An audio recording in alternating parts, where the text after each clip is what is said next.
আলহামদুলিল্লাহি রাব্বিল আলামিন। বিশ্বজগতের প্রতিপালকের প্রশংসা। আর রহমানির রহিম, তিনি হচ্ছেন পরমদাতা দয়ালু। মালিক ইয়াউমিদ্দিন, তিনি হচ্ছেন বিচার দিনের মালিক। ইয়াকা নাবুদু, একমাত্র তোমার ইবাদত করি। ওয়া ইয়াকা নাস্তাঈন, একমাত্র তোমার নিকটে সাহায্য চাই। আমার একটা কথা শোনো, আমার একটা কথা শোনো, আমার একটা কথা শোনো। ইহদিনাস সিরাতাল মুস্তাকিম, তুমি আমাকে সোজা পথ দেখাও। কেউ যে বলছে দেওয়ানবাগি পথে আসো, কেউ যে বলছে কাদিয়ানীতে আসো, কেউ যে বলছে শিয়া পথে আসো, কেউ যে কত পথে বলছে, পথের কোনো হিসাব নাই।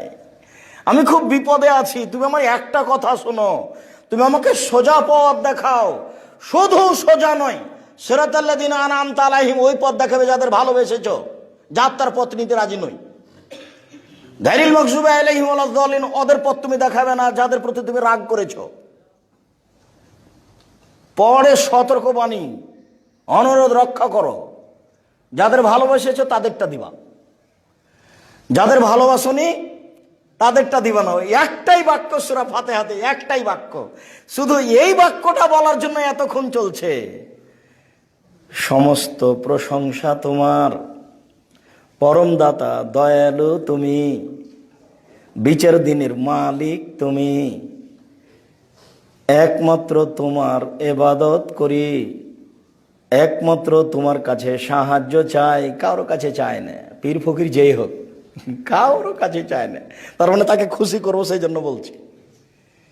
খুশি করে তো কিছু নেই। হঠাৎ করে যদি কাউকে বলেন, সে যতই ধনী হোক, আমার ছেলের হাত ভেঙে গেছে, মেডিকেলে যাবো, 10,000 টাকা দেন তো বলবে কে তুমি গো, এটা বলে বসবে।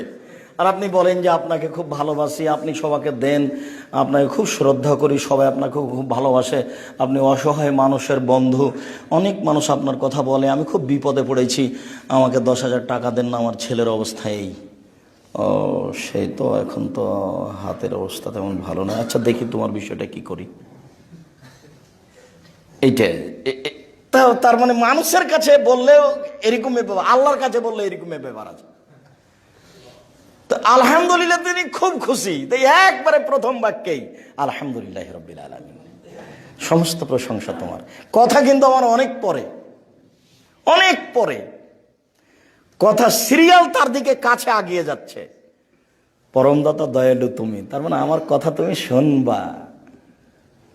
বিচার দিনের মালিক তুমি, আরে ক্ষমতা তো তোমার, ক্ষমতা তোমার, তোমার কাছে টিকে কে, ক্ষমতা তো তোমার।